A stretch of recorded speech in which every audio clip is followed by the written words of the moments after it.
Welcome.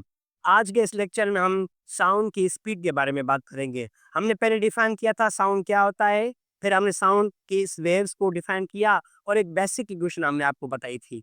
Equation बताई थी हमने कि जो स्पीड ऑफ साउंड है वो बराबर होती है ई ओवर रो। ये ई सिग्निफाई करती है इलास्टिक प्रॉपर्टी को और ये रो सिग्निफाई करता है इनर्शियल प्रॉपर्टी को। यहाँ पे कभी कभी हम बी भी यूज कर सकते हैं और यू और वो भी यहाँ कभी वाई भी यूज कर सकते हैं। ये जो इक्वेशन डिफाइन की थी ये कहाँ से आई, ये हमने सेकंड लेक्चर में डिफाइन किया था। अभी तक अगर आपने ये चैनल सब्सक्राइब नहीं किया तो सब्सक्राइब करके नोटिफिकेशन को ऑन कर दे ताकि आपको टाइमली अपडेट मिल सके। सो आइए हम डिस्कस करते हैं Newton's model of speed of sound. Newton से कौन सा मॉडल अज्यूम किया था? न्यूटन अज्यूम कि जो साउंड प्रोपोगेट कर रहा है it is propagating in an isothermal medium, या जो प्रोसेस है साउंड की प्रोपोगेशन का वो प्रोसेस आइसोथर्मल है। वो प्रोसेस आइसोथर्मल है दैट मींस के throughout the propagation of the sound of speed of sound और sound waves temperature will remain constant. Temperature rise या फॉल नहीं होगा। ऐसा प्रोसेस जिसमें टेम्परेचर कांस्टेंट रहता है throughout the propagation, throughout the speed, उसको हम आइसोथर्मल प्रोसेस कहते हैं। न्यूटन ने अज्यूम किया जिस मीडियम में साउंड स्पीड या साउंड वेव्स ट्रेवल कर रही हैं वो एक आइसोथर्मल प्रोसेस है। व्हाई डिड ही अज्यूम कि जिस जो साउंड वेव मूव कर रही हैं वो आइसोथर्मल है? Why? Because he said number one कि जो पार्टिकल्स मूव करते हैं they are moving slowly, slow vibration of particles. अगर पार्टिकल्स स्लो मूव कर रहे हैं that means they have time to exchange energy with the surrounding. अगर पार्टिकल्स स्लो मूव कर रहे हैं दैट मीन्स के सराउंडिंग के साथ एनर्जी एक्सचेंज करने का टाइम उनके पास है। और एनर्जी कौन सी एक्सचेंज करते हैं? हीट एनर्जी को एक्सचेंज करते हैं। They have time to exchange heat energy, heat energy with the surrounding. या तो सराउंडिंग से हीट एनर्जी लेते हैं या तो सराउंडिंग पे हीट एनर्जी को इमिट करते हैं। सो हीट एनर्जी हमारे या तो इन होती है सिस्टम में या तो सिस्टम से आउट होती है। दैट मीन्स हीट जब इन होती है तो वो गेन कर रहा है और हीट इमिट होती है तो रिलीज कर रहा है। लेकिन इस दौरान टेम्परेचर हमेशा कांस्टेंट रहेगा। टेम्परेचर कांस्टेंट रहेगा। जो टेम्परेचर इंक्रीज हुआ था ड्यूरिंग कंप्रेशन रीजन में जो टेम्परेचर इंक्रीज हुआ था वो ही सेम टेम्परेचर रेयरफेक्शन रीजन में फॉल डाउन होगा, डिक्रीज होगा, ड्रॉप होगा, फॉल डाउन होगा। सो ड्यूरिंग द प्रोसेस एक साइकिल में जितना टेम्परेचर राइज हुआ था उतना ही ड्रॉप हो गया। दैट मीन्स कि temperature throughout the propagation of speed of sound और sound waves remains constant and that is where he did made a mistake. अब उस मिस्टेक में हम नेक्स्ट लेक्चर में आएंगे। पहले हम इसकी मॉडल को अज्यूम करते हैं। अब सिंस ये प्रॉपर्टी ये आइसोथर्मल प्रोसेस है दैट मींस कि it must follow Boyle's law.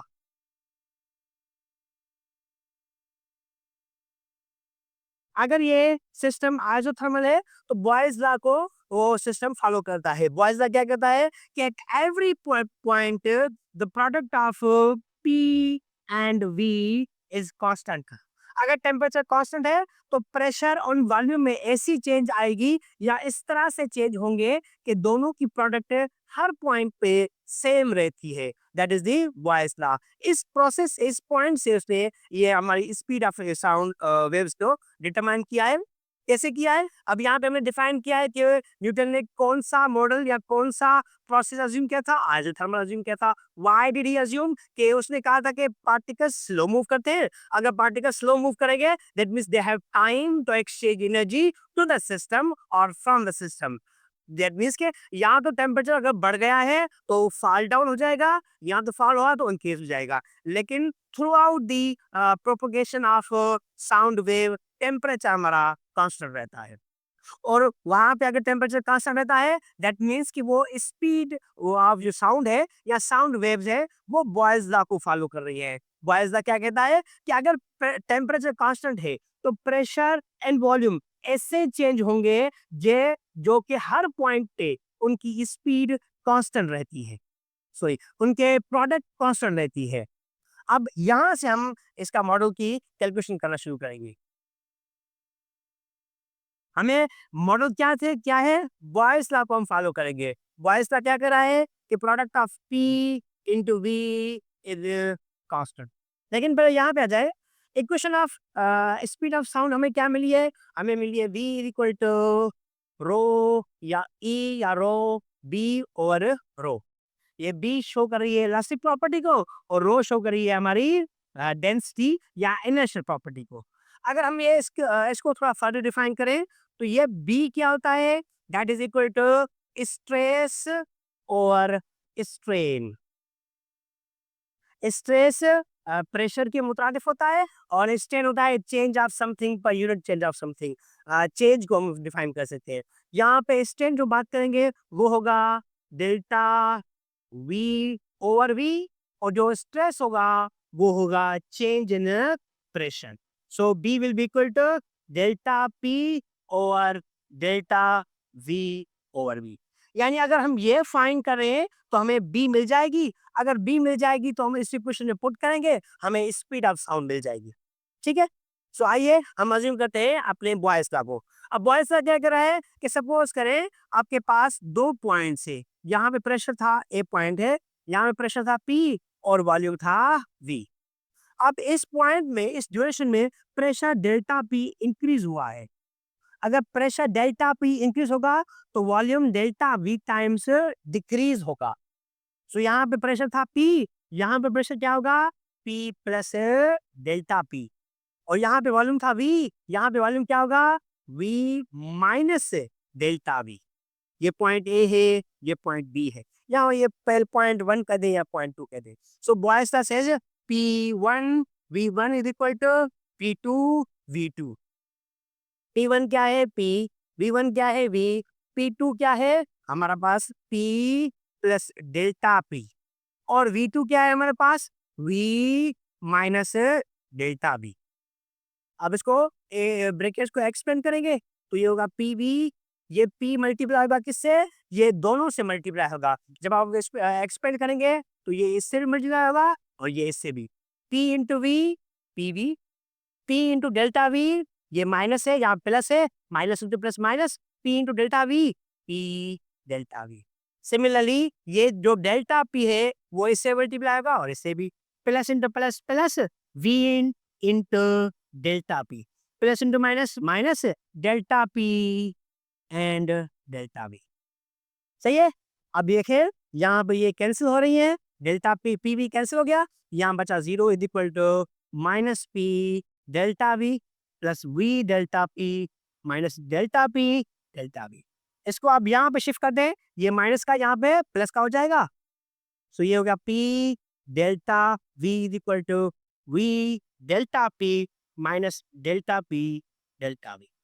अब देखें ये चेंज है, डेल्टा पी यानी change in pressure, delta V यानी चेंज इन वॉल्यूम। अगर चेंज स्मॉल होती है, लेट्स से 0.01, और इसको आप दोबारा किसी स्मॉल चेंज से मल्टीप्लाई करेंगे, लेट्स से मल्टीप्लाई बाय 0.1, तो आंसर और भी कम आएगा। जितना आप उनको चेंज को स्मॉल चेंज से मल्टीप्लाई करते जाएंगे तो आंसर और भी कम आएगा। चेंज कम थी हमारी और उस चेंज को दूसरी चेंज से मल्टीप्लाई कर रहे हैं, तो पहले ही कम था, अगर दूसरी चेंज से मल्टीप्लाई करेंगे तो और कम हो जाएगा। दैट मीन्स कि ये जो फैक्टर है हमारा वो निग्लेक्ट हो जाएगा। निग्लेक्ट क्यों करेंगे, क्योंकि चेंज पहले थी कम और इसको चेंज से मल्टीप्लाई किया है तो रिजल्ट और कम आएगा। दैट मीन्स हम ये जीरो के फिलहाल बराबर कर रहे हैं। तो ये क्या बचा हमारे पास, P delta V equal to V delta P, और ये जीरो हो गया। अगर मुझे पी फाइंड करना है तो ये नीचे जाएगा, ये होगा P equal to V delta P over delta V. अब ये v अगर मैं नीचे ले जाऊं तो ये डिवीजन में हो जाएगा, तो हो जाएगा P is equal to delta P delta V over V। ये हमारी इक्वेशन होगी क्या? डेल्टा P किसके बराबर है? डेल्टा P किसके बराबर है? Delta P over delta V divided by V। अब हमें क्या फाइंड करना था? हमें ये फाइंड करना था delta P over delta V over V, ये किसके बराबर है? P के बराबर है। तो आपने इस जगह पे क्या पुट करना है? P पुट करना है। ये फाइंड करना था, ये किसके बराबर है? ये P के बराबर है। तो हमें इसे क्या पुट करना पड़ेगा? यहाँ पे हमें पुट करना पड़ेगा, P पुट करेंगे। तो यहाँ पे डील कर दें, सो वी नो कि ये जो है टर्म डेल्टा P और delta V is equal to P होता है, तो आप रखेंगे B is equal to P। यहाँ दोनों को कंपेयर कर ले इसको इससे, तो हमें क्या मिल जाएगा? B is equal to P मिल जाएगा। ये सेम है तो B is equal to P मिल जाएगा। अब हमारे पास इक्वेशन क्या थी? V is equal to B over rho. अब B किसके बराबर है? P के बराबर है, तो हमें हो जाएगा V is equal to P over rho. और अगर P की आप एटॉमिक एटमॉस्फेरिक प्रेशर रखना चाहें, आप वो भी रख सकते हैं, लेकिन आप वो इसको और फर्दर एक्सटेंड करना चाहें, P किसके बराबर होती है? P बराबर होती है rho G H, rho of mercury divided by rho. ये इक्वेशन पुट करें या ये इक्वेशन पुट करें, तो आपको स्पीड ऑफ साउंड मिल जाएगी। That was the final equation of Newton's model, P over rho radical या रो जी एच ओवर रो। इससे साउंड की स्पीड हमें मिल सकती है। अब ये इसको मिटा देते हम, हमारे पास फाइनल इक्वेशन क्या मिली? V इक्वल टू, यहाँ लिखिए आप P ओवर रो, यहाँ लिखिए आप रो जी एच, ये रो मर्क्यूरी डिवाइडेड बाय रो। यहाँ पे जो साउंड ऑफ स्पीड उसने फाइंड की थी न्यूटन ने, उसको मिला था 280.03 मीटर पर सेकंड। ये न्यूटन को इस इक्वेशन के तहत sound of speed of sound मिली, लेकिन जो रियल स्पीड ऑफ साउंड है that is 332 metre per second at 0 degree centigrade. तो यहाँ पे ये गैप आ रहा है, डिफरेंस आ रहा है, तकरीबन 15.6% का डिफरेंस आ रहा है। यानी एक्चुअल और कैलकुलेटेड वैल्यू जो हमने फाइंड किया है मैथमेटिकली, और जो एक्चुअल वैल्यू है, उन दोनों में डिफरेंस आ रहा है।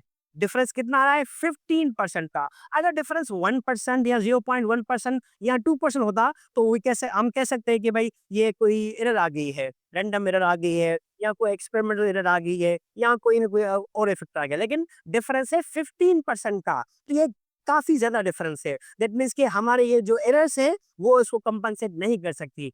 And that that as a result ऐसे कि भाई जो न्यूटन ने वो उसमें कोई गलती कर दी।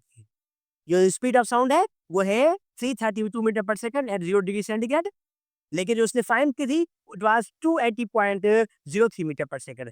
यानी न्यूटन ने यहाँ पे कोई गलती की है। कौन सी गलती की है? जो शुरू में हमने डिस्कस किया था कि न्यूटन अज्यूम्ड कि जो प्रोपोगेशन ऑफ स्पीड है या प्रोपोगेशन ऑफ साउंड वेव्स है, वो एक आइसोथर्मल प्रोसेस है।